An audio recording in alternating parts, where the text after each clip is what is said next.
की गणपती अथर्वशीर्षावर थोडा प्रकाश टाकायला हवा. लहानपणापासून राजेंद्र मी बाबांसोबत बसून 21 वेळा गणपती अथर्वशीर्ष म्हणणं. आणि काल इथे सार्वजनिक गणेशोत्सव झाला. दरवर्षी होतो 15 वर्षांपासून. तिथे दरवर्षी गणपती अथर्वशीर्षाचं महत्व अर्थ. तसं तर आपला 3रा अध्याय कर्मयोग सुरू आहे. पण अगदी मी आता ही झूम लिंक सुरू केली तेव्हा मला एकदम डोक्यात वाटलं की उचित होईल ही संधी न गमावणं. गणपती अथर्वशीर्षावरच महत्व आहे. तर असं करतो मी. त्यानंतर जर वेळ मिळाला तर 3रा अध्याय सुरू करू पुन्हा. पण ह्या गणेशोत्सवात गणपती अथर्वशीर्षाबद्दल आपण विचार करू आणि मग पुन्हा पुढच्या वेळेस वाटल्यास कर्मयोग पुन्हा सुरू करू. आपण 9व्या श्लोकापर्यंत आलो होतो कर्मयोगात. पुढच्या वेळेसपासून 10व्या श्लोकात सुरू करू. ते गीता योगात खंड न पडावा म्हणून 9वा श्लोक जो आपण सगळ्यांनी म्हटला होता मागच्या वेळेस, तो एकदा पुन्हा म्हणू आणि त्यानंतर गणपती अथर्वशीर्षाकडे वळू. तर एक श्लोक थोडा मी म्हणतो, तुम्ही म्हणा. हा माझा अनेक आवडते श्लोक आहे, त्यापैकी एक आहे. कारण यात कर्मयोगाची गाठ उघडलेली आहे. 3ऱ्या अध्यायातला 9वा श्लोक. यज्ञ अर्थ आत. यज्ञार्थात कर्मण अन्य अत्र कर्मण्योन्यत्र. यज्ञार्थात कर्मणोन्यत्र. यज्ञार्थात कर्मणोन्यत्र. लोक अयम लोकोयम कर्म बंधन. लोकोयम कर्म बंधन. यज्ञार्थात कर्मणो अन्यत्र. लोकोयम कर्म बंधन. तद अर्थम कर्म कौन्तेय. तदर्थम कर्म कौन्तेय. मुक्त संग समाचर. सम आचर. मुक्त संग समाचर. तदर्थम कर्म कौन्तेय. मुक्त संग समाचर. फर्स्ट क्लास जीवन जग. इथपासून पुढे मुक्त संग समाचार म्हणजे श्रीकृष्ण अर्जुनाला म्हणतो, आता बंधनात नको अनुभव करू, दुःखाचा अनुभव नको करू, मुक्त राहा, फर्स्ट क्लासला प्रत्येक क्षणी बिनधास्त जीवन जग. हेवे दावे झंझटीत न पडता. तदर्थम कर्म कौन्तेय. कसं ह्या कर्मयोगाला समजून घेऊन तर ती यात्रा पुन्हा पुढच्या वेळेस सुरू करू. आता गणपती अथर्वशीर्षाबद्दल मराठीत हिंदीत झालं आहे. गीता योगच्या वेबसाईटवरही आहे हिंदीतले अर्थ. मराठीत आपल्या सगळ्या सोयऱ्यांसाठी. गणपती अथर्वशीर्ष अथर्व वेदात येतात. 4 वेद थोडक्यात म्हणजे वेदातून आलेला आहे. हे कोणी आपल्या मनाने लिहून बनवलेलं नाही. Body of knowledge. ईश्वराचं जे ज्ञान आहे, जसे समुद्रावर वाफा दिसतात, किंवा मी मागे एकदा उपनिषदातलं सांगितलं होतं ना, बृहदारण्यक उपनिषदात याज्ञवल्क्य ऋषी आपली पत्नी मैत्रेयीला समजून सांगताना म्हणतात की हे कसं असतात की जसं ओलं लाकूड, जेव्हा आपण लाकूड ओलं आहे आणि कसं तरी करून त्याला पेटवलं तर त्यातून आग नाही निघत, धूर निघतं. पण ते धूर थोडासा गरम वाटतो, वॉर्म वाटतो, कोमट वाटतो. त्याच्यावरून कल्पना येते की या लाकडात अग्नी असावा बहुतेक, कारण हे असं वॉर्म कसं, कोमट कसं वाटतोय धूर, दिसायला लागतं. थोडी कल्पना यायला लागते त्यातल्या अग्नीची. तसं तो याज्ञवल्क्य ऋषी म्हणतात, मैत्रेयी हा जो नारायण योग निद्रेत आहे, हा काही बोलत जरी नसला तरी नुसता हा जो विश्रांतीत आहे, त्याच्या अवतीभोवती त्याची जी त्याच्या आतल्या ज्ञानाची जी आभा आहे ती म्हणजे वेद समज. ती खबर देते. त्याच्यावरून कल्पना येते की केवढं याचं त्याच्यात ज्ञान असेल. नुसतं एवढ्या उष्णतेवरून लक्षात येते त्याच्या आतली अग्नी. तर हे त्याचे जणू श्वास निश्वास आहेत, वेद म्हणजे. तर आपण किती श्वास घेतले, किती श्वास सोडले याची गणती कोण करू शकतं? कोणाला माहिती आहे? कोणी सांगू शकतं मी इतके श्वास घेतले आजपर्यंत?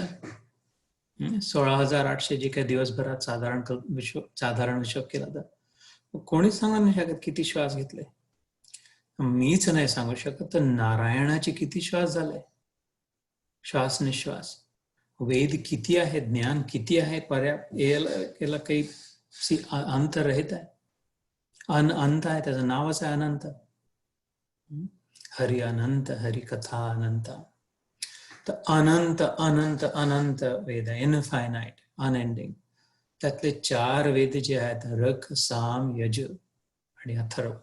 ऋग्वेद, सामवेद, यजुर्वेद आणि अथर्ववेद हे नोन वेद, आपल्याला माहीत असलेले. कोणीतरी आपल्याला सांगितलं की हे 4 वेद आहे.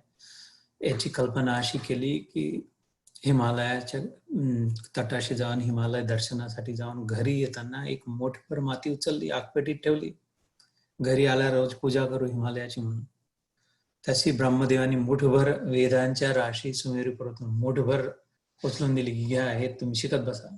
ते 4 वेद अजून मुठभर त्याची पूर्ण आले. तो हिमालय तर पूर्णच्या पूर्ण तिथे तसाच आहे त्याचं ज्ञान. तर 4 वेद नाही, 4 आपल्याला माहित असलेले वेद आहे. ते मोठभर घरी आणलेले, आगपेटीत ठेवलेले ज्ञान आहे तेवढं. हे जे काही ज्ञान आहे या सृष्टीतलं आपल्याला माहित असलेलं, गुगलवर समजणारा, ते अत्यंत काही निकृष्ट थोडंस आहे, चिमुटभर माती आहे ज्ञानाची. पण त्यातले 4 वेदांपैकी ऋग्वेद, सामवेद, यजुर्वेद हे असं एक मातीतून दुसऱ्या हातात रेती दिली तर थोडंसं जे गळतं खाली, तेही पुन्हा उचलून ठेवलं. तसाच 4था अथर्ववेद झाला. मग त्यातूनही जे उरलं त्याच्यातून मग धनुर्वेद, युद्धकला, आयुर्वेद, आयुष्याची जी रक्षणाची कला, असे निरनिराळे पोट शाखा त्यात. तर अथर्व वेदात हे अथर्व शीर्ष नावाचा, अथर्व आपण मुलांचं नाव ठेवतो. अथर्व म्हणजे पक्का, निग्रह केलेला, निग्रहित, ठरवलेला, एकदम डिसाइड, रेझोल्यूट ज्याला म्हणतो, डिटर्मिंड, की यात जे आहे या ज्ञान, वेद म्हणजे ज्ञान, अथर्ववेद हे पक्का आहे बरं, हे नक्की आहे, निश्चित आहे. त्या अथर्व वेदात हे येतात. आणि शीर्ष म्हणजे काय? डोकं, मुख्य. शीर्षक जे वृत्तपत्रात बातम्या येतात त्याची ठळक समोर एक मोठ्या बोल्ड फॉन्टमध्ये येते की महत्वात मुख्य काय आहे, ते कॅप्शन जी येते, हेडलाईन. असे जे काही हेडलाईन्स आहे अथर्ववेदात, त्यापैकी एक आहे गणपती अथर्व शीर्ष. ही वेदवाणी आहे, गणपती अथर्व शीर्षातली जी म्हणतो ती. त्याचं स्वतःचं पुण्य आहे, नुसतं म्हणण्याचंही पुण्य आहे, वेदवाणी म्हणण्याचं. तर तिथून आणि त्याच्या सुरुवातीला मग शांती पाठ आहे. ओम भद्रम कर्णे विष्णुयाम देवा भद्रम पश्चिमाक्षभिर्यत्रा स्थिरैरंगैर्सृष्टिमा. त्यात काय हे नुसतं गणपती अथर्व शीर्ष नाही, हा शांती पाठ वेदांमधला सगळ्याच यज्ञाच्या आधी येतो, नंतर येतो, कुठलंही मंगल कार्य करायच्या आधी येतो. पण याच्यामध्ये एक प्रार्थना आहे कुठलंही कार्य सुरू करायच्या आधी की आम्ही आमच्या डोळ्यांनी योग्य तेच बघू, अशी कृपा करा, कानाने योग्य तेच ऐकू, मनाने योग्य तोच विचार करू, स्थिरैरंगैर, आमचं शरीर स्थिर राहून नीट ग्रहण करो, अशी कृपा करा. तर हे म्हणताना गीता योगच्या सुरुवातीलाही खरं म्हणजे आपण याचा विचार करू शकतो. अथर्वशीर्षाच्या आधी म्हटलं पहिले प्रार्थना आहे की प्लीज देवा, हे जी वेदवाणी मी जी म्हणतो आहे याच्यासुद्धा अशी एकदा कृपा व्हावी माझ्यावर की तर अयोग्य ठिकाणी माझी नजरच न जावं, अयोग्य गोष्टींमध्ये माझं कानात रुची न राहावं, अयोग्य गोष्टी मी मनात ठेवूच नाही.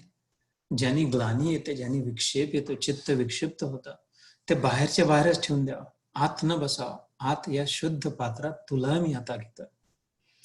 ज्या एवढं तूप बनवलं, दुधाचं दही, दह्याचं लोणी, लोण्याचं तूप बनवलं, त्यात ठेवलं, त्यात कचरा पडू देणार का आपण?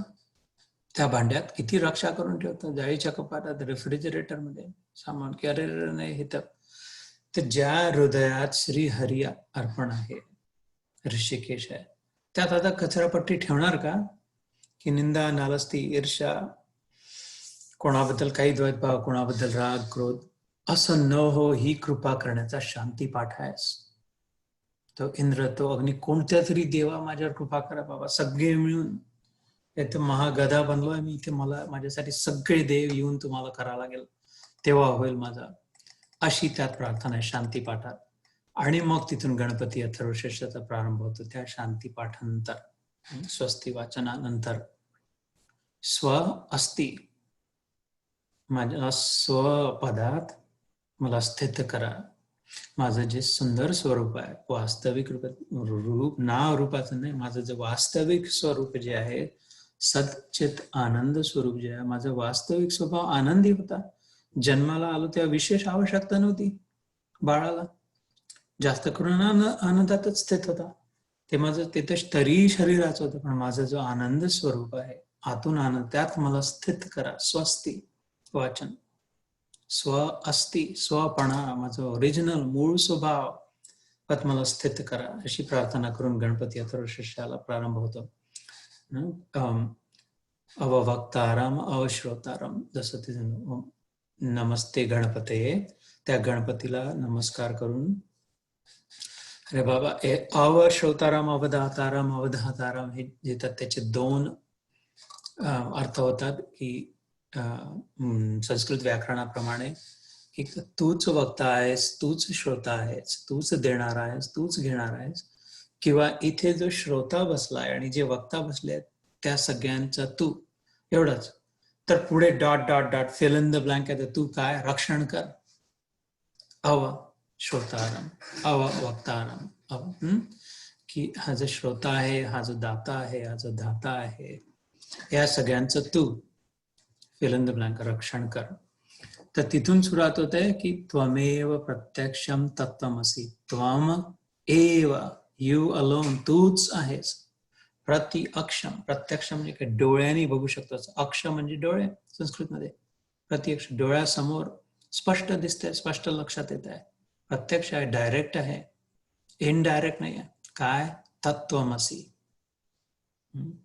जसे उपनिषदांमध्ये महावाक्य येतं ना, तत् त्वम असि, तू तोच आहेस. तर हे गणराया, हे गणाधीशा गणपती, मला आता हे कळून चुकलं की तूच प्रत्यक्ष ते तत्व आहे. कोणतं तत्व? ज्याने सर्व व्याप्त आहे. विश्वाच्या अणु अणुत जो व्याप्त, तो विष्णू. विष्णू नावाचा विग्रह जर केला तर विश्व के अणु अणु में व्याप्त, सर्व व्याप्त भाव विष्णू. तर ते तत्व तूच आहे, माझ्यातही तूच आहे, तू सगळीकडे जिथे कुठे आहे. त्वमेव प्रत्यक्षम तत्त्वमसि, सच्चित आनंद नावाने ज्याला सच्चिदानंद तत्व जे म्हणतो ते तूच आहेस. त्वमेव केवलम कर्ता असि, त्वम एव म्हणजे तूच, फक्त, फक्त तूच. केवलम म्हणजे ओनली यू, दुसरं कोणी नाही. काय? कर्ता असि, जे काय करणार आहे. मला वाटते मी असं केलं, मी तसं केलं, माझ्याच्याने असं झालं, यांनी एवढं मोठं काम केलं, ते प्रायाचे मोदीजींनी असं केलं, तर चांगले आहे, कोणी किंवा कोणी वाईट केलं, सगळं करणारा सगळं करता वास्तविक तूच आहे. हे नुसते हँगरवर लटकवलेल्या पैजामा कुर्त्यासारखे दिसून राहिले, पण आत जे तत्व आहे ते तूच आहेस. त्वमेव केवलम कर्ता असि. आता अभिमान सुटला, अहंकार नाही की मी असं केलं, माझं असं आहे, माझं तसं आहे, सगळं तुझंच प्रभू. त्वमेव केवलम धर्ता असि, तूच सगळ्यांना धारण करून ठेवलेलं आहे. हे पृथ्वी अशी टांगली आहे अंतरिक्षामध्ये, खाली धड धड धड पडून नाही राहिली, सतत गोल फिरणारी. सूर्य टांगून आहे, कुठे दोऱ्याने बांधलेलं नाही दिसत आहे, कोणी धरून वर उचलून सतत सतत उचलून ठेवणारा नाही दिसत आहे. आपणही त्या पृथ्वीवर उभ्या उड्या मारतो, मोठ्या मोठ्या बिल्डिंगा बांधल्या, पण खाली दबत नाही, ती खाली खाली नाही घसरून राहिली पृथ्वी, सगळ्यांना धरून राहिली आहे. आपलं धारण पोषण केलं, कुठून कशा प्रकारे एवढं आयुष्य पार पडलं बरोबर, तर सगळ्यांना एका वेळी योग्य प्रकारे स्थित धारण करणारा, धरून ठेवणारा तूच आहेस. त्वमेव केवलम धर्तासी, त्वमेव केवलम हरतासी. आणि जे जे नको ते हरवून नेणारा, हरी नाव त्याचं त्याच्याचमुळे. पौराणिक कथा आहे, पुढे मोहिनी अवतारामध्ये जेव्हा सगळ्या देव दानवांना मोहन लावला होता, मोहिनी शक्ती तिची. त्याच्यानंतर अवतार समाप्तीच्या आधी शंकराचाही मोहिनी सोबत संवाद झाला. मोठी कथा आहे ती, आता थांबून येतं. त्याच्यानंतर पार्वतीला रुसून बसली थोडी. मोहिनी त्यांनी तिचं शंकराचं मन मोहन घेतलं. त्यानंतर त्या तिघांचा संवाद आहे, मोहिनी, शिव आणि पार्वती, की मी तुमच्या पुत्र रूपाने येईल. आणि ती मग पुढे गणपती रूपाने कृष्ण आलं, म्हणून ती इतकी तो इतका सुंदर आहे. गणेश कशी मूर्ती असं किती सुंदर वाटतं. त्याच्या नुसतं मूर्तीकडे बघून, डोळ्यांमध्ये बघून केवढी सुबक, केवढी सुरेख वाटतं. सुंदरच दिसतो गणपती, कसाही कोणताही असो, त्याचं सौंदर्यच तसं आहे. मोहिनी आहे ती. तर त्वमेव केवलम हर्ता असी, जो हरतो, सगळ्या दुष्टांचं हनन करणारा, वाईट गुणांना घेऊन जाणारा, आणि शेवटी जे संपायला हवं ते संपवणारा, तोही हरताही तो आहे. तर करता, धरता, हरता म्हणजे काय? सृष्टीचं करता कोण आहे? ब्रह्मा. कोणी बनवली सृष्टीचा? चीफ इंजिनियर, चीफ आर्किटेक्ट कोण आहे? ब्रह्मदेव. सृष्टीचं धारण कोण करतोय? Sustenance holder Vishnu. कालची वामन जयंती होती. सुंदर छोटा बलिराजा समोर येऊन उपेंद्र नावाचा ठेंगणा म्हणून त्याला वामन, त्याचं निकनेम दिलं. त्याचं नाव वामन नव्हतं, त्याचं नाव उपेंद्र होतं, पण छोटा ठेंगणा म्हणून वामन वामन सगळे म्हणायचे. कथा माहित असेल, बलिराजाने उपहास केला की अरे ब्राह्मण पुत्र, काय मागून मागून तुझी लहान छोटा तुझी बुद्धी छोटी, मी एवढा महासम्राट, पृथ्वीचं राज्य, तू जे मागितलं असतं ते देऊ शकलं असतं. दान, वीर, बली, मागून मागून काय म्हटलं ब्राह्मण, तुमची अशी, तुम्ही ब्राह्मण लोक असेच आहे, छोटेच विचाराचे असतात. क्षत्रिय पाग वाढवतो आम्ही आमचं राज्य मोठं. 3 पग जमीन मागितली, ठीक आहे घे बच्चे, बेटा ले 3 जमीन घेऊन घे. मग त्याचं विराट स्वरूप प्रकट झालं. कसं? त्याचे फुटप्रिंट, त्याचं पदचिन्ह, पाऊल सगळ्या पृथ्वीवर पहिलं दिसायला लागलं. सगळीकडे त्याच्या पावलामध्ये समावले. दुसरं पदचिन्ह अंतरिक्षात, जिथे कुठे आकाशात पाहिलं ते नुसतं त्याचं पदचिन्ह दिसायला लागलं. हो. मग तो खाली वागून बघता हसून, बलिराजा, तर तिसरं कुठे ठेव? तू तर खूप आपल्या गुरुसमोर आचमनाने करपळी करून संकल्प केला, उपहासाने परिहास केला की 3 पद जमीन तर 3 पद जमीन देतं. पहिलं झालं, दुसरं झालं, अजून कुठे ठेव? सांगा तिसरं पद. गर्वनाश करायला, अहंकार करायला, करता, धरता, हरता तो आहे ना. तर मग त्याच्या डोक्यात प्रकाश पडला आणि कृपा झाली त्याच्या बुद्धी की बाबा माझ्या डोक्यावर ठेव, तिसरं पद तुझं. ज्याच्या डोक्यावर हरीचं चरण पडलं त्याच्या कल्याणाचं काय कल्पना करू शकतो? कल्याणच कल्याण. पुढे ते तिसरं पद उचलताना आता कुठे ठेवा? पाय अडकून इकडे तिकडे फिरवून राहिला तो, की आता 2 तिसरा पाय, म्हणजे 3 पाय नाही त्याला. पहिलं पाऊल पृथ्वीवर सगळं व्यापलं, दुसरं पाऊल टाकलं, पूर्ण अंतरिक्ष व्यापलं. मग पुन्हा पाऊल उचललं, आता कुठे ठेव सांग? वर धरला आकाशात, तर ते ब्रह्मलोका, भूर्भुव स्वहा महा जनः तपा सत्य, 7 लोक वर, 7 लोक खाली, अतल वितल सुतल पाताल जे आहे ते. तर 7 लोक भेदून वर सत्यलोक म्हणजे ब्रह्मलोक.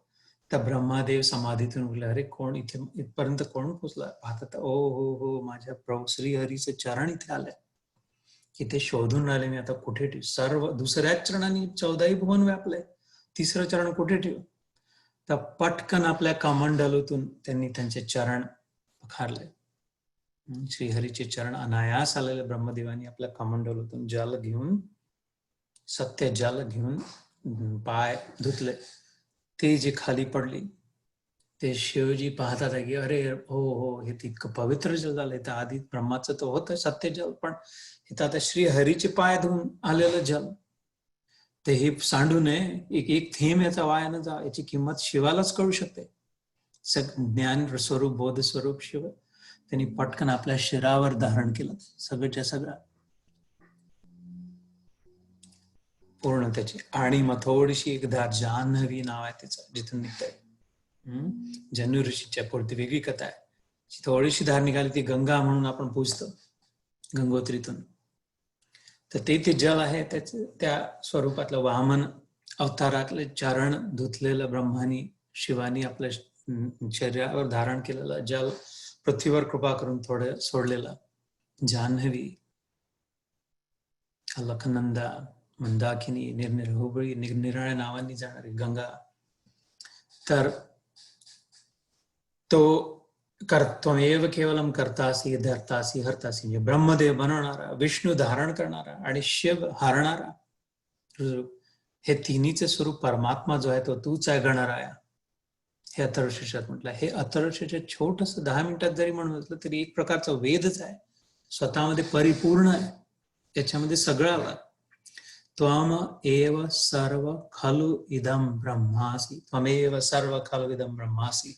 पटकन म्हणतो आपण, पण जर हळूहळू म्हटलं, त्वम एव सर्वम खलु इदम ब्रह्मासी, करता आहे, धरता आहे, हरता आहे, पण अरे याच्या इथून उरलेलंही जे काय असेल, तूच सगळं, सर्व, खलु इदम, what ever remains, anything else, जे काय वाचलंही असेल अजून या 3 मधून बाकी राहिलं असेल, उरलेलं, लेफ्ट ओव्हर, तेच तू प्रत्यक्ष ब्रह्म आहे. ब्रह्म असी, ब्रह्मा म्हणजे ब्रह्मदेव, ब्रह्म म्हणजे सर्व व्याप्त तत्व जे आहे, त्या तत्वातून नच ब्रह्मा आला, विष्णू आणि शिव आले, ते ब्रह्म तत्व, परमात्म तत्व, म्हणजे सुप्रीम, शेवटचा ईश्वर. कृष्णासाठी ज्याला सांगितलं होतं मागे ब्रह्मसंहितामध्ये, ब्रह्मदेवानी म्हटलं की ओ हे तर तू तत्व मला कळलं, ईश्वर परम कृष्ण सच्चिदानंद विग्रह अनादिरादिर गोविंद सर्व कारण कारण. कमळ निघाला तर वर खाली गेला, 100 वर्ष ब्रह्म शोध, कोण आहे मी, कुठे आहे, काय करायचं आहे. तेव्हा त्याच्या लक्षात आलं, शेवटी ज्या कमळाच्या शेवटी खाली पोहोचला की ओ हा कृष्ण परमेश्वर आहे, सच्चिदानंद जसं अवतरला आहे, हे त्या हाड मांस आणि रक्त नाही, याच्यात तर सत चित आणि आनंद आहे. सगळ्या कारणांचा हा मूळ कारण आहे. गणाधीश जो ईश सर्वा गुणांचा, मुळा आरंभ तो आरंभ निर्गुणांचा. शिवाजी महाराजांचे समर्थ सद्गुरू रामदासांनी पहिलंच म्हटलं मनाच्या श्लोकात, पहिला श्लोक, सगुण असो निर्गुण असो, तुझं सगुण म्हणू की निर्गुण रे. गणाधीश जो ईश सर्व गुणांचा, सात्विकतेचा, राजसिकतेचा, तामसिकतेचा, पण मूळ आरंभ जो आरंभ निर्गुणाचा.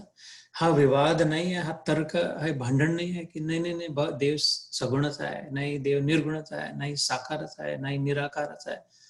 हे अर्धज्ञानियांसाठी ठीक आहे. हे सगुण निर्गुण साकार निराकार सगळं काही आहे. देव जर आहे तर असे नाही आणि ते असं नाही, तसं कसं परिपूर्ण आहे. तर त्या कृष्णासाठी आणि त्या गणपतीसाठी, या दोघांसाठी जे म्हटलंय, कारण ते दोन एकच आहेत. तत्वमेव सर्व खलु इदम ब्रह्मासी, त्वम साक्षात आत्मासी नित्यम. तू साक्षात म्हणजे काय, स अक्ष, डोळ्यासमोर जसं प्रत्यक्ष म्हटलं, अक्ष म्हणजे डोळे, बघू शकतो, समजू शकतो, दिसू शकतो. काय आहेस, तूच आत्मा आहेस. केव्हा आहे, नित्य, सतत आत्मा आहेस रे बाबा. तू आत्मारूपाने माझ्यात आहेस, तिच्यात आहे, त्याच्यात आहे, त्यांच्यात आहे, शत्रूत आहे, जो अपमान करतोय त्यात आहे, जो मान देतोय त्यात आहे. सगळ्यांमध्ये आत्मारूपाने हे गणराया तू प्रत्यक्ष तूच प्रगट आहेस. वर वरून रूप काही दिसत असला, वर नाव काही ठेवलेलं असलं, पण प्रत्यक्ष तत्व मात्र तू आहेस हे मला दिसतं. तर हे काय होतं, सुरुवातीला जे म्हणतो, त्वमेव प्रत्यक्षम तत्वमसी, त्वमेव केवलम कर्तासी, त्वमेव केवलम धर्तासी, त्वमेव केवलम हर्तासी, त्वमेव सर्व खलु इदम ब्रह्मासी, त्वम साक्षात आत्मासी नित्यम, इथपर्यंत आपण बोललो. पुढे काय म्हणतात, त्या वेदात ऋषी, हे गणक ऋषींनी निवेदन केलेलं आहे. राजेंद्रला ही गोष्ट कळेल, अप्रिशिएट करेल. गणक म्हणजे डेटा सायंटिस्ट, गणना जो करतो, गणक डेटा सगळीकडचं समजून घेऊन त्यात मुख्य सार काय निघाला, जे आपण माहिती गोळा केली खूप, याची माहिती, त्याची माहिती, त्याची माहिती, फुकटची माहिती, सांबार चौकशा करून जीवनभर, तर त्याचं सार काय निघालं, मुख्य गोष्ट काय त्यातली सांबार. तो scientist, data scientist, what does the data tell you? What's the story that it is telling you? त्या अशा गणक ऋषींनी हे निवेदन केलेलं अथर्वशीर्ष आहे. ते काय म्हणतात, ऋतं वचामी सत्यम वचामी. मी हे जे सांगतोय हे खरं आहे बरं, सत्यम वचामी, मी हे खरं सांगतोय, हे खरंच सत्य आहे. बरं सत्यच नाही, ऋत आहे. सत्याच्या पलीकडचं जे तलावाचं जर चित्र मी पाहिलं, खूप सुंदर तलाव आहे आणि ते बस असा मानस सरोवर नावाचं खरंच तलाव आहे. आणि त्याचा फोटो पाहिला कोणतरी, व्हॉट्सअपवर पाठवला, चित्र पाठवलं, त्या म्हणलं हे सत्य आहे मानस सरोवर. आणि प्रत्यक्ष मानस सरोवरावर जर गेलो आणि त्यात न्हालो तर त्याला म्हणेल हे ऋत आहे. तर सत्य आणि ऋत मध्ये जमीन आणि आसमानचा फरक आहे. सत्य हे खालच्या दर्जाचं सत्य आहे, थोडंफार आहे. सत्य सत्य सत्य खूप करतो आपण. सत्यापेक्षा एकदम अत्यंत पलीकडचं ऋत आहे, की रियालिटी जे प्रत्यक्ष जे आहे. तर जसं स्वप्नामध्ये दिसलं ते त्यावेळी खरं वाटलं, खरंच वाटलं, ते सत्य होतं त्यावेळी. पण त्यावेळी अजून त्याच्यापेक्षा मोठं सत्य, महासत्य काय होते, की ते खरं नाही आहे. काय, कारण झोपलेला जो आहे स्वप्नद्रष्टा, त्याच्यासोबत असं काही होत नाही. तर ते ऋत झालं. तर वेदांमध्ये, उपनिषदांमध्ये तर हे ज्ञान जेव्हा प्रगट होतं, 7 चक्र आहे ना आपल्या मूला, इथे पुढे येतं याच अथर्वशीर्षात, मूलाधार स्थितोऽसि नित्यम. पहिलं चक्र मूलाधार, तिथून करत करत शेवटचं 7वं चक्र ब्रह्म रंध्र किंवा सहस्त्रसाळ म्हणतो इथे टाळूमतच्या ठिकाणी. ते जेव्हा तिथपर्यंत कुंडलिनी शक्ती जेव्हा पोहोचते, त्यानंतर त्या ज्ञानीची उपनिषदांमध्ये व्याख्या ऋतंभरा प्रज्ञा. त्याची प्रज्ञा, त्याची मती रतनी भरून जाते. मग नुसतं हे ऐकलेलं बोललेलं सत्य नाही, व्हॉट्सअपवर पाहिलेला मानस सरोवर नाही, तो मानस सरोवरात जण डुबला, पोहून राहिला. स्वप्नात स्वप्नदृश्य नाही, तो जो स्वप्नात जागून प्रत्यक्ष बघतोय, ऋतंभरा प्रज्ञा. तर त्याला ऋत म्हणतात. तर ऋतम वचामी सत्यम वचामी, की बाबा रे हे खरं तर आहेच, पण नुसतं खरं नाही बरं, हे खूप खरंच्या पलीकडचं खरं आहे. हे मानस सरोवरचं चित्र नाही, हे प्रत्यक्ष मानस सरोवर आहे. तसं ऋतम वचामी सत्यम अवत्वम माम अववक्तारम अवश्रोतारम अवधातारम. हे जे मी सुरुवातीला म्हटलं, संस्कृत व्याकरणात त्याची 2 व्याख्या होतात, की हे एक तर की तूच वक्ता आहेस, अवत्वम माम, माझा तर तूच आहेस बाबा, त्वम तू, माम माझा, तूच माझा आहेस एक, बस. मेरे तो गिरधर गोपाल, ठीक आहे, पण मुख्य काय, दुसरा ना कोई. तूच देव माझा आहे. सगळे म्हणतात आपला देवच आहे, आपला देव आहे, पण असं फक्त मीराबाईने म्हटलं की दुसरा कोणी नाही, म्हणून तिचा झाला तो. तर किंवा तिने म्हटलं दुसरे जे कोणी दिसतात, पुरुष एकच आहे, मीरा म्हणायची, कोणाशी मी लग्न करू, पुरुष तर एकच आहे. तो पुरुष जेव्हा सगळ्यांमध्ये येतो तेव्हा ते मर्द दिसतात. त्यांच्या ताकदी, त्यांच्या सामर्थ्याशिवाय कोणाचं काय सामर्थ्य आहे, मी त्याला वरला आहे.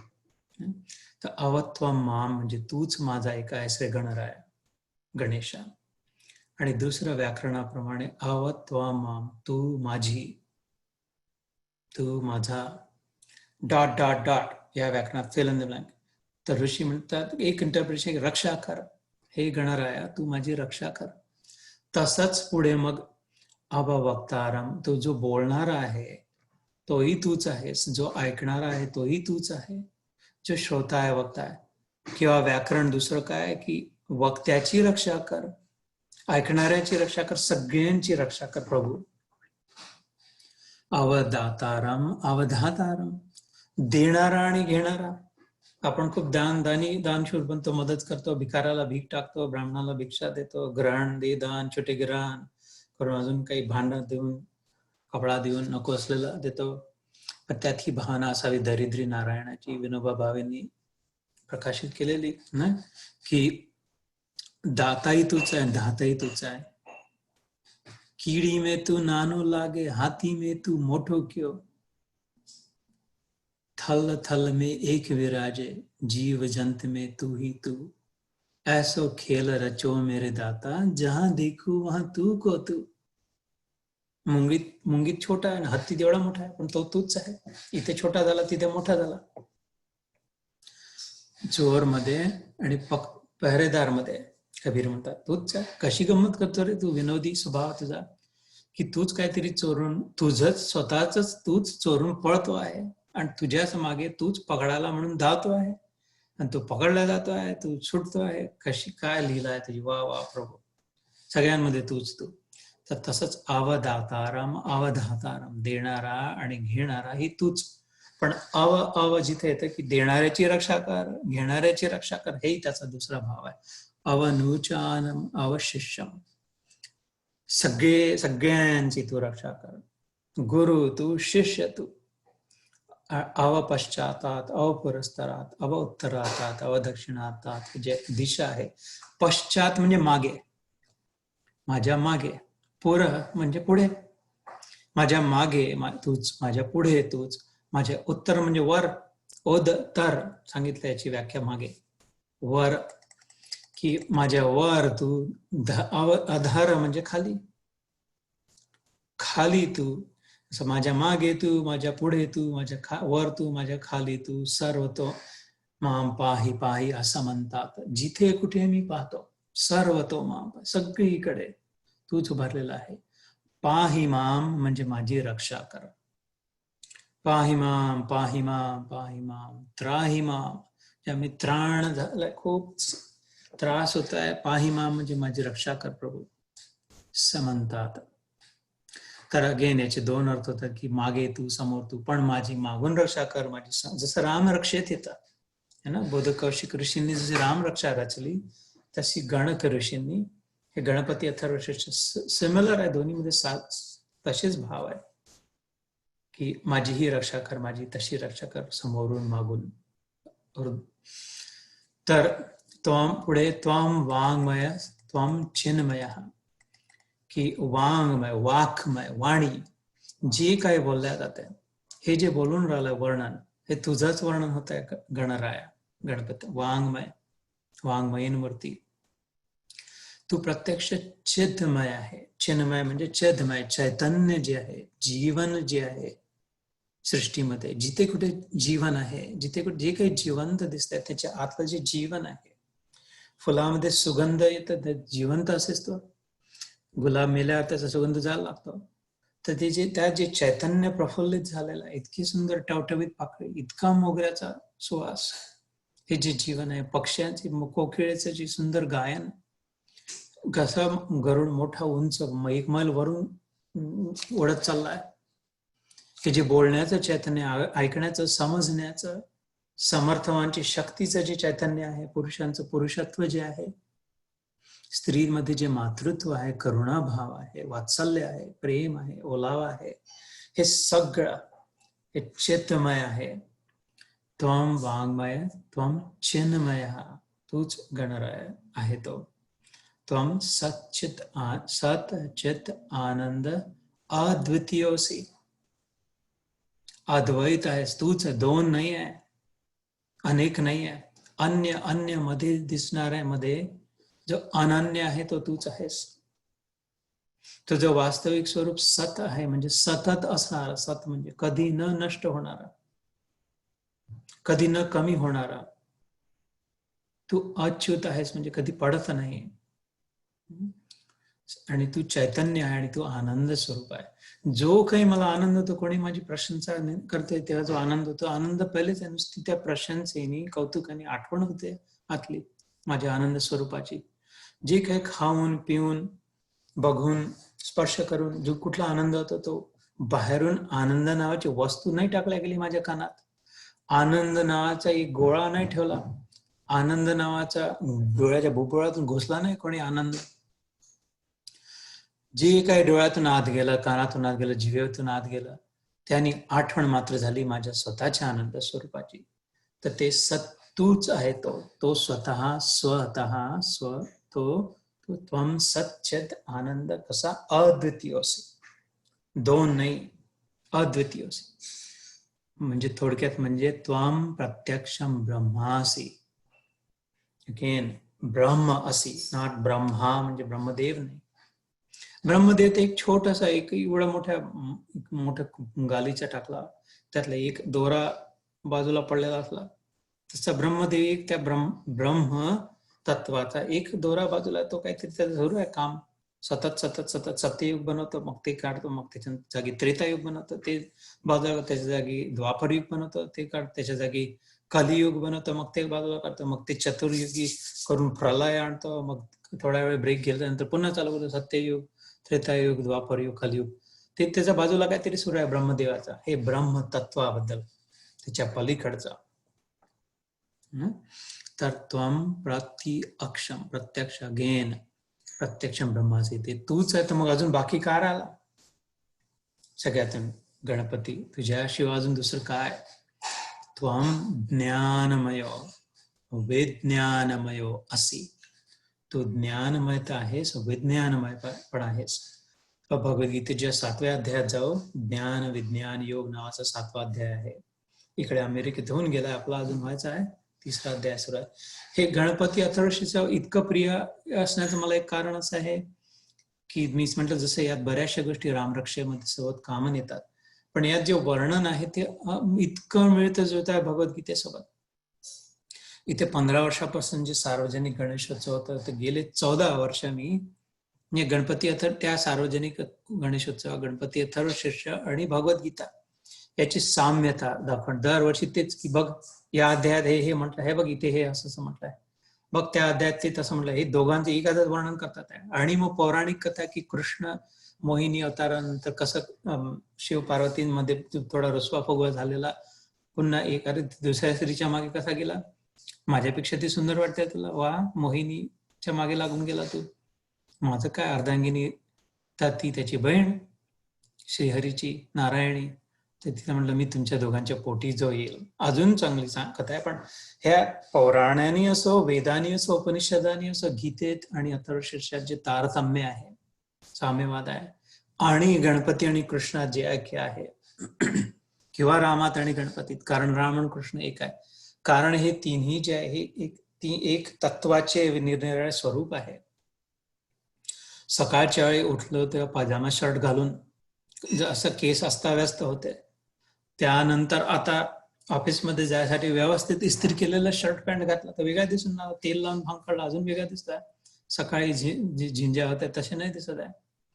आणि संध्याकाळी आल्यानंतर आता जी काय संध्या वंदन करायचं सगळं काढून टाकलं, आंघोळ केली, सोहळं घातलं, गणपतीची आरती करायची तर अजूनच वेगळा दिसत आहे, शर्ट आहे नाही अंगामध्ये.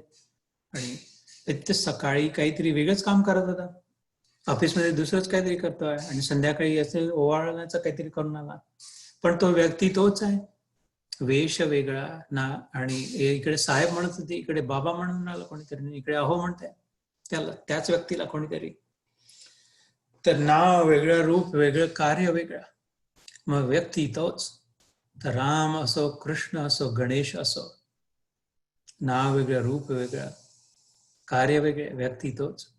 तोच राम, तितकेच सुंदर कुरळे केस असलेला, पण तेल लावून बांधून ठेवायचा वर. सौंदर्याकडे आपल्या त्याला लक्ष वेधायचं नव्हतं, आपल्या आचरणाकडे, आचरणाने मर्यादा स्थापित करायची होती,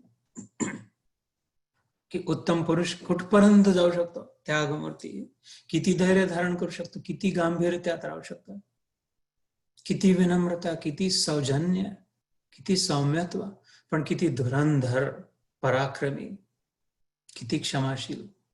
त्याला आपल्या रूपाकडे नव्हतं लक्ष वेधायचं, आपल्या आचरणाकडे. म्हणून रूप आपलं तोच तितकाच तसाच्या तसा सुंदर कृष्ण, जसं तो राम, तसेच मोठे डोळे, तसाच श्यामल वर्ण, तसेच कुरळे केस, मात्र पूर्ण आपल्यामध्ये समेटून ठेवलं आपलं रूप आणि आपल्या आचरणाकडे लक्ष नाही. महाराज कृष्ण आले तर सगळंच आचरण रूप सगळीकडे, कर्षती आकर्षती सा कृष्ण, जो येईल, ज्या दिशेने येईल, ज्या वृत्तीने येईल, चांगल्या वाईट, त्याला घेऊन आपल्यामध्ये घेणारा कृष्ण.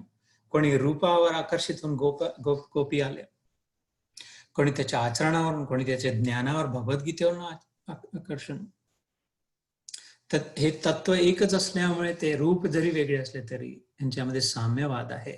आपल्या शास्त्रामध्ये आपल्या धर्माची महत्ता आहे. म्हणून अद्वैत म्हटलं जसं त्याला. दोन नाही आहे रे, वेगळे वेगळे नाही आहे, तुकडे तुकडे नाही आहे. यात भांडणं का करू की आम्ही तर शैव आहे, आम्ही वैष्णव आहे, आम्ही याची पूजा करतो. तत्वरूप आणि शेवटी final God is only one. Truth has to be only one. जर हा देव मोठा, त्याच्यापेक्षा अजून कोण मोठा? तर त्वम प्रत्यक्षम त्वम ज्ञानमयो विज्ञानमयोसी. इथून भगवद्गीता आली मध्येच की तू ज्ञान स्वरूप तर आहेस, पण विज्ञान स्वरूप आहे. नुसत्या ज्ञानाचा काहीच उपयोग नाही. कोरडे पाषाण, दुसऱ्या सांगे ब्रह्मज्ञान. नुसतं ज्ञान न खाता येत, न पिता येत, न ज्ञानावर झोपता येत, न ज्ञानावर चालता येत, गाडीत बसता नाही येत. ज्ञानाचा काहीच उपयोग नाही. ज्ञान असो चाहे नसो. ते मला ज्ञान नाही आहे तर मी आहार, निद्रा, भय, मैथुनात अडकलो, खाण्यापिण्याची व्यवस्था करतोय, जे काय 4 गोष्टी त्याच त्या करून आलाय. ज्ञान नाहीये मला. तर पण मच्छरालाही ज्ञान नाही, तेही तोच करतोय, मस्त फर्स्ट क्लास करतोय, माझ्यापेक्षा एफिशियंटली करतोय. तर ज्ञान ज्या विज्ञान होता, टेक्नॉलॉजी, अप्लाइड टेक्नॉलॉजी, त्याचा प्रयोग, त्याचा उपयोग जेव्हा केला जातो, रूपांतर जेव्हा होतं, त्याचं करू काय मी, त्याचं हे जे जाणलं आहे, हे जे बुद्धी आहे, त्याच्यानंतर बिहेवियर, जे आपलं आचरण जेव्हा बदलतं, आपल्यात जेव्हा बदल येतो. मी सांगितलं कालची एकादशी काय होती? परिवर्तिनी एकादशी. तो संधी आहे ती, अजून उशीर नाही झाला, द्वादशीच आहे फक्त. तर परिवर्तन करण्याचा, निग्रह करण्याची, की आजपासून मी माझं वागणं बोलणं बदलणार, परिवर्तन करणार.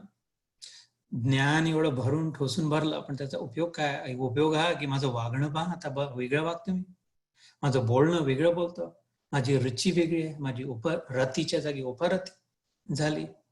कशामध्ये माझी इच्छा आहे, माझी वासना आता कशात राहिली, कोणाची मी आता आराधना करतो, कशाच्या मागे धावतो, कोणासोबत झमेल्यात पडतो, कोणत्या झंझटीत पडतो, हे सगळं परिवर्तन झालं. ते कारण त्या ज्ञानाचा उपयोग करून विज्ञान झालं, त्याचा काहीतरी फायदा झाला. तर ते म्हणतो की त्वम ज्ञानमयो विज्ञानमयोसी. तूच ज्ञान आणि तू बदल आणणारा, बिहेवियर, आचरण बदलणाराही तूच बाबा, तुझ्याच कृपेने. सर्व जगदिदम तत्व जायते. सर्व समजतो आपण, जगत, इदम, इदम म्हणजे इथलं, हे जे काय आहे त्याचं इदम. इदम इंद्राय, इदम न मम स्वाहा, इदम वरुणाय, इदम न मम स्वाहा, इदम अग्नेय, इदम न मम स्वाहा, इदम सूर्याय वायवे. हे का बरं म्हणताय? यज्ञाच्या आपण म्हणून तर दिलं की इदम म्हणजे हे, इथे जे काही आहे ते, न मम माझं नाही आहे. हे घर, हे गाडी, हे शरीर, हे नाते गोते, पुत्र, पती पत्नी माझं नाही आहे. ज्याचं आहे ते घेऊन जा. पंचमहाभूतांचे त्यांना दिलं रे बाबा, स्वाहा, सोडून दिलं. ते इथे म्हटलं की सर्व जगत इदम तत्व जायते. या जगतात जे काही आहे, जगत म्हणजे काय? जिवंत, जे जीवनाला प्राप्त झालं. संस्कृतमध्ये जन्मवाचक, गत, जगत, जे जन्माला आलं ते सगळं काही तुझं आहे, तूच स्वरूप आहे. तर आपल्या भोवती जे काही जिवंत दिसतंय त्याला म्हणा हे त्याचा आहे, गणरायाचा, माझं नाही आहे. तर गंमत अशी, हे शरीर सध्या जिवंत आहे ना, आपलं स्वतःचा आरशात जे दिसते तेही तुझं आहे. मग चिंता कशी? केस पांढरे झाले तर झाले, म्हातारं झालं तर झालं, दुखते तर दुखते, माझं नाही, तुझं आहे, सांभाळ. सर्वम जगदिदम तत्व जायते, सर्वम जगदिदम तत्व तिष्ठती. हे सगळं जगत तुझ्यातच उभं आहे, तुझ्या आधारावर, तुझ्या दमावर. तू दमदार आहेस, तू शक्तिमान आहे, तू शक्तिमत आहेस, म्हणून त्याच्या भरोश्यावर उभा आहे. सर्वम जगदिदम त्वयि लयमेशति. आणि त्या हे तुझ्यात पण लय पण होणार. पुन्हा तोच कॉन्सेप्ट आहे की हे तुझ्यातून निर्माण झालं आहे, तुझ्या भरोश्यावर टिकलेलं आहे, आणि तुझ्यातच शेवटी येणार. क्रिएशन, सस्टेनन्स आणि डेझोल्युशन, बनणं, टिकणं आणि बिघडणं. शरीर निर्माण झालं, बाळाचा जन्म झाला तेव्हा, इतके वर्ष टिकून राहिलाय, आणि शेवटी अंत होऊन संपणार. हे तुझ्यातून आलं, तुझ्यात आहे आणि तुझ्यातच जाणार, ही चक्र सुरू राहणार. तर वाईट काय? दुःख कशाचा? बदल कुठे? मुळात कुठे बदल झाला? काहीच.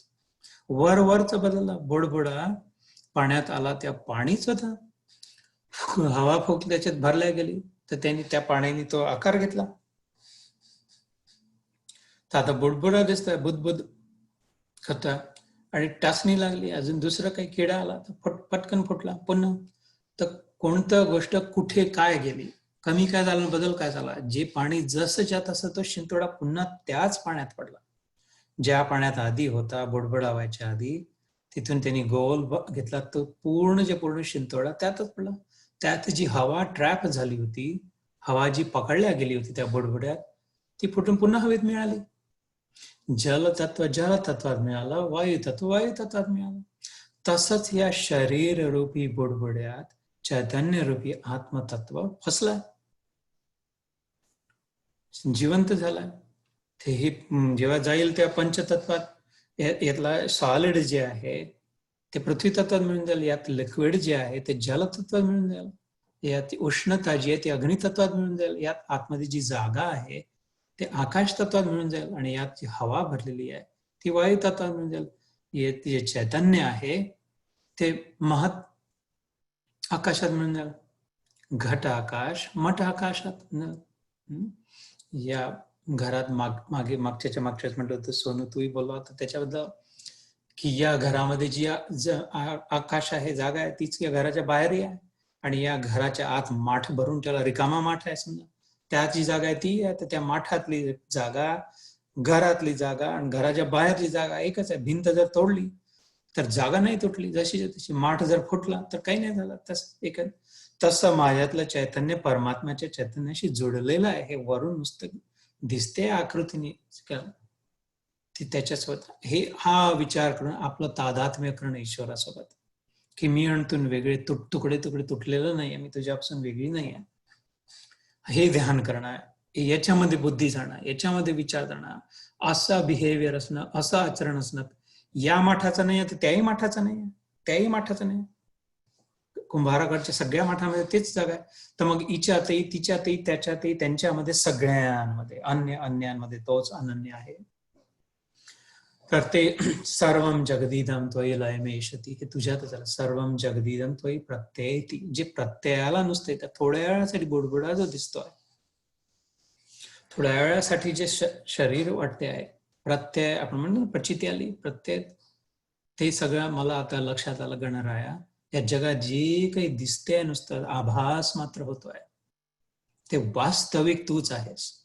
सर्वम जगदीदम त्वयि, तूच. प्रत्यय इति, प्रत्ययाला जे येत आहे, जे सगळं ते तूच आहे. आणि मग पुढे हे ते 7व्या अध्यायातल्यासारखं भगवद्गीतेचं, त्वं भूमिरापो अनलो नीलो नभः, ते जे पंचतत्व जे आहे, भूमी, आप, अनल, नील आणि नभ म्हणजे आकाश. तर काय, पृथ्वी तत्व, जल तत्व, अग्नि तत्व, वायू तत्व आणि आकाश तत्व, हे येते. भूमी, आपो, अनलो, वायू, खम मनो बुद्धिरेव च अहंकार इति यम्मे भिन्ना प्रकृती राष्ट्रदा. असं श्रीकृष्ण म्हणतो 7व्या अध्यायात, की अरे माझे 2 स्वभाव आहेत. एक माझा बाहेर दिसणारा वार, असं असतं ना, लोक बाहेरचे जसं की असे आहेत, आणि वास्तविक मूळ स्वभाव, माझा मूळ स्वभाव चैतन्य आहे, आल्हाददायक आहे. माझा बाहेरचा जो स्वभाव आहे ते हे प्रगट होतं. भूमिरापो अनलो वायू खम मनो बुद्धिरेव च अहंकार इति यम्मे भिन्न प्रकृती राष्ट्र. 8 प्रकारची माझी अष्टभुजा प्रकृती आहे. अष्टभुजा देवीची पूजा करतो ना आपण, तिचं वर्णन आहे 7व्या अध्यायात. ते जे त्याच्या हे 5 पंचतत्व आहे, आणि मन, बुद्धी आणि अहंकार हे 3 अजून 8 तत्व.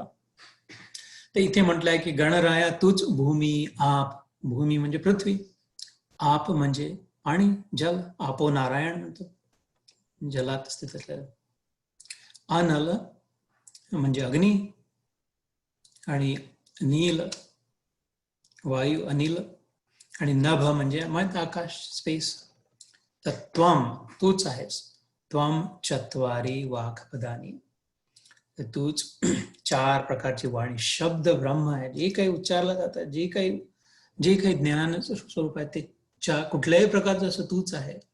चत्वारी वाक म्हणजे काय, 4 प्रकारची वाणी कोणची, की परा, पश्यंती, मध्यमा आणि वैखरी, हे 4 प्रकारची वाणी असते, वाचा असते. परा, पश्यंती, मध्यमा आणि वैखरी, 4. चत्वारी वाक वाणी, पदानी. तर ते वैखरी म्हणजे जोर जोरात बोलणं, जसं मी आता बोलताय, की तर 10 फुटावर, 15, 20, 25 फुटावर पण असेल तरी त्याला ऐकू जाईल, किंवा बोंबा ठोकणं, ओरडून किंवा भजन कीर्तन करतात, खूप धिंगाणे करून, ते वैखरीनी म्हणजे जीव जोर जोरात हलवून भासाड्या आवाजात बोलणं. आई राजेंद्रला म्हणायची लहानपणी, मुसळ घालायला पाहिजे एवढा मोठा, थोडं काही, आता आम्ही कानाला तेच म्हणतो, मुसळाबद्दल नाही म्हणत, पण काही बोलायचं तर जोर जोरात एकदम, तर ती वैखरी. मध्यमा म्हणजे नॉर्मल, थोडं किंवा नॉर्मल पासून विस्पर पर्यंतची, की अरे बाजूला बसला तुझ्या, तर जे केवढा आवाज आवश्यक आहे, थोडस जीव, किंवा ओम नमो भगवते वासुदेवाय, ओम नमः शिवायचा जे जप करायचा असेल, आपल्या समोर देवाची मूर्ती आहे तेवढं, ते मध्यमा. आणि पश्यंती म्हणजे मनातल्या मनात नुसते ओठ हालताना दिसतात आहे, रीड माय लिप्स म्हणतात तसं, काय म्हणताय काही कळत नाही, पण काहीतरी म्हणताय, जसं जप करताना गोमुख घेऊन म्हणतो आपण तसं. आणि परा म्हणजे त्याच्याकडे काहीच नाही बोलत आहे, आणि येट मनातल्या मनात खूप चिंतन सुरू आहे, स्मरण सुरू आहे, म्हणजे वाणीचं कार्य तरी सुरू आहे पण प्रगट नाही होत आहे. तर परा, पश्यंती, मध्यमा आणि वैखरी, 4 प्रकार. त्वम चत्वारी वाक्पदानी, हे 4ही प्रकारचे जे प्रगट होतं ते तूच काय, तुझ्यातूनच येतं. त्वम गुणत्रयातीतः, त्वम अवस्थात्रयातीतः, त्वम देहत्रयातीतः, त्वम कालत्रयातीतः. तर तूच 3 गुण तर आहेस, पण त्याच्या अतीत आहेस, गुणत्रया अतीतः, तू गुणातीत आहेस. 3 कोणते, गुणत्रय म्हणजे 3, सत्व, रजस आणि तमस, या 3ही गुणांच्या पलीकडे अतीत तू आहे. पण मागच्या वेळेस बोललो होतो की तरस, आपण का तरसतो, सगळेजण तरसतात, काय, तमसचा तर, रजसचा रस, सत्वचा स, या तरस मध्ये फसलोय. याच्या पलीकडे जो निघून गेली, तिच्या जीवनात कधी तरसणार नाही. मग 3 गुण म्हणजे काय, चांगलं वाईट, असं तसं, माझं तुझं, आपलं तुपलं, मान अपमान, प्राप्ती अप्राप्ती, फायदा नुकसान, याच्यात झंझटीत फसणं म्हणजे घुमत बसणं 3 गुणांमध्ये. पण तू गुण त्रय, या त्रिगुणांच्या अतीत आहेस. भगवद्गीतेच्या 14वा अध्याय गुणत्रय विभाग योग मध्ये आहे. शेवटी अर्जुन विचारतो की मग यांच्या पलीकडे जो असतो गुणातीत, तो कसा असतो कृष्ण. शेवटचे 6 श्लोक 14व्या अध्यायातले मग तो वर्णन करतो श्रीकृष्ण की गुणातीत पुरुष असा असतो. तर आणि मग पुढे काय इथे म्हटलंय थोडीशी, त्वम अवस्थात्रयातीत, तो नुसत्याच 3 गुणांच्या पलीकडचा नाही गणपती, तो 3 प्रकारच्या अवस्थांच्या पलीकडे पण आहे. कोणत्या 3 अवस्था, स्वप्न, जागृत आणि सुषुप्ती. मी आता मग स्वतःला शरीर मानतो, तर मी 3 अवस्थात असतो सतत. सध्या मला असं वाटतं मी जागा आहे, झोपेत नाही बडबड करत आहे, जागापणी बोलतोय, तुम्ही जागेपणी ऐकता, ही एक अवस्था झाली जागृत. नाही तर मग झोपलो तर स्वप्न पडतात झोपेत. निद्रा अवस्थेमध्ये 2 अवस्था, एक तर स्वप्न अवस्थेत कसं आहे, मध्ये आहे, धड पूर्ण डीप, झोपलोही नाही आणि धड जागही नाही, काही नाही असंही नाही वाटत आहे आणि काही आहे असंही नाही वाटत आहे, काहीतरी आहे काहीतरी नाही, असं स्वप्न मधली असतं. आणि स्वप्न, जागृत आणि सुषुप्त अवस्था. सुषुप्त म्हणजे गाढ झोपलेला, इतका गाढ झोपलं की काहीच भान नाही, आणि उठल्यावर एकदम जागृत झालं, एकदम सगळं आठवलं, फटकन स्वतःचं नाव आठवलं, कोण आहे, कुठे आहे, सगळं लक्षात आलं. मग त्यावेळी कुठे होता असतो, इतकी गाढ होती, काहीच भान नव्हतं, काहीच कल्पना. तू होता की नव्हता, तू तर होतास, तर गाढ अवस्थेत होता, निद्रा अवस्थेत होता. स्वप्नामध्ये स्वतःला दुसरंच काहीतरी समजत होतं, खूपच श्रीमंत वाटलं होतं. जागल्यावर लक्षात आलं की नाही, पूर्ण जॉबवर जावं लागणार आहे. मग ते कोण होतं, पण तोही तूच होता. आणि आता जागृतपणी पण तोही तूच आहेस. तर जो तू व्यवस्थित, तू स्वतः प्रत्यक्ष जी आहेस ती या तिन्हीच्या पलीकडची आहेस. स्वप्न, जागृत, सुषुप्ती अवस्थांच्या पलीकडे. दगडातही चैतन्य पण सुषुप्त, घन सुषुप्त अवस्थेत एका जागी बसलेला आहे. झाडामध्ये चैतन्य पण ते थोडस हलकं वाढलेलं आहे, आणि स्त्री पुरुषांमध्ये, मानवामध्ये अजून पूर्णपणे प्रकट झालेलं आहे. तर त्या तीन अवस्था, त्वम गुणत्रयातीता, त्वम अवस्थात्रयातीत, तू या तिन्हीच्या पलीकडच्या ज्याला तुर्या अवस्था म्हणतात वेदांमध्ये. तुर्या म्हणजे चतुर्थ. ओंकार च स्वरूप काय, अकार तो ब्रह्मा, मकार तो विष्णू, उकार महेश आहे. तर ठीक आहे. आणि त्याच्यावरचा जो बिंदू आहे, ओंकार बिंदू संयुक्तम नित्यम ध्यायंती योगिना कामदम मोक्षम. तर ओम आहे, आणि तिची तिची चंद्राकार बिंदी आहे, तुर्या चौथी अवस्था.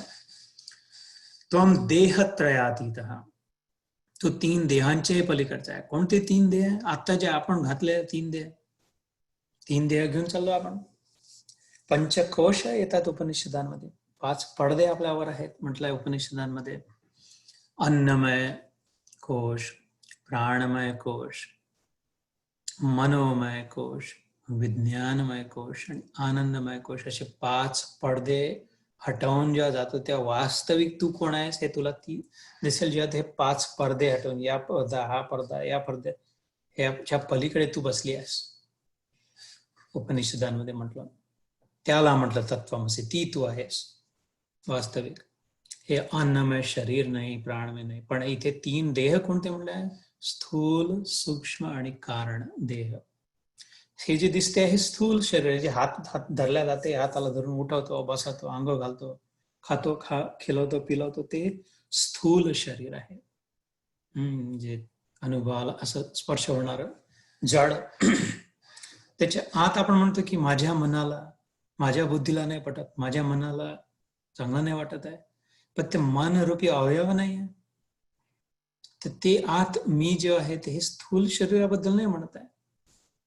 जे डोळ्यांना दिसून विचार ज्यांनी केला ते कोणतं शरीर आहे? मग ते काय? ते सूक्ष्म शरीर आहे. ते धरलं नाही जात, आता टँजेबल नाही, पकडलं नाही जात, पण आहे आत सूक्ष्म. हे दोन्ही आले कुठून? याचं कारण काय? हे जन्म घेण्याचं कारण काय? कोणते संस्कार होते, कोणावर संस्कार होते, की जिथे माझी इच्छा अशी झाली की मी स्त्री बनावी, मी पुरुष बनावा. इथे आपल्या शास्त्रामध्ये आहे की ज्या पुरुष शरीरामध्ये अत्यंत स्त्रीचं आकर्षण ज्याच्या असतं, की स्त्री आवडले, स्त्री ते पुढच्या जन्मी स्त्री बनते.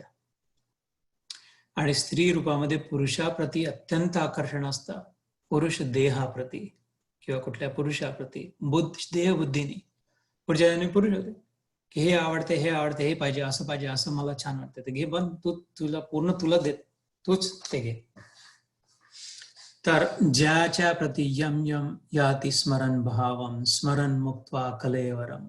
8व्या अध्याय अक्षर ब्रह्मयोग भगवद्गीतेत म्हटलंय, शेवटच्या क्षणी ज्याचं चिंतन होतं, पुढचा जन्म त्याचाच मिळतो, तसंच मिळतो.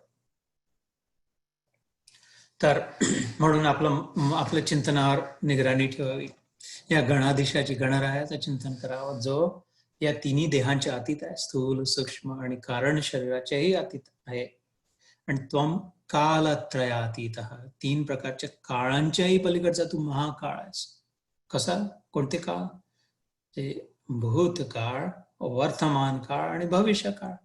जे आधी होऊन गेलं त्याच्या आधी तू होता, जे आता आहे त्याच्यावर तू आहे, आणि जे पुढे होणार आहे त्याच्या पलीकडेही तू राहशील. जे पुढे होणार आहे भविष्यात ते होऊन संपून नाही जाईल, पण तू राहशील. जे आधी होऊन गेलं ते आधी सुरू व्हायच्या आधीचा तू होता, आधी. आणि जे आता सुरू आहे त्याच्या अपेक्षा पुष्कळ अजून काही तू आहेस काळात. जसं 2 वाजता स्वप्न सुरू झालं, 2:30 वाजता ते स्वप्नाचा मध्यान्ह झाला, आणि 3 वाजता स्वप्न संपलं. तर 1:45 वाजता काय होतं? स्वप्न बघणारा, स्वप्नदृष्टा 1:30 वाजता रात्री, 1:45 वाजता, 1 वाजता, की त्याच्या अनेक वर्ष आधी स्वप्नदृष्टा होता, स्वप्न सुरू व्हायच्या. स्वप्न सुरू असतानाही स्वप्नदृष्टा आहे. आणि स्वप्न 3 वाजता संपलं तर 4 वाजता, 5 वाजता, 6 वाजता, 7 वाजता अनेक वर्ष स्वप्नदृष्टा आहे. तर हे 3 काळ जे मला वाटतात आहे त्याच्या आधी आणि नंतर तूच आहेस.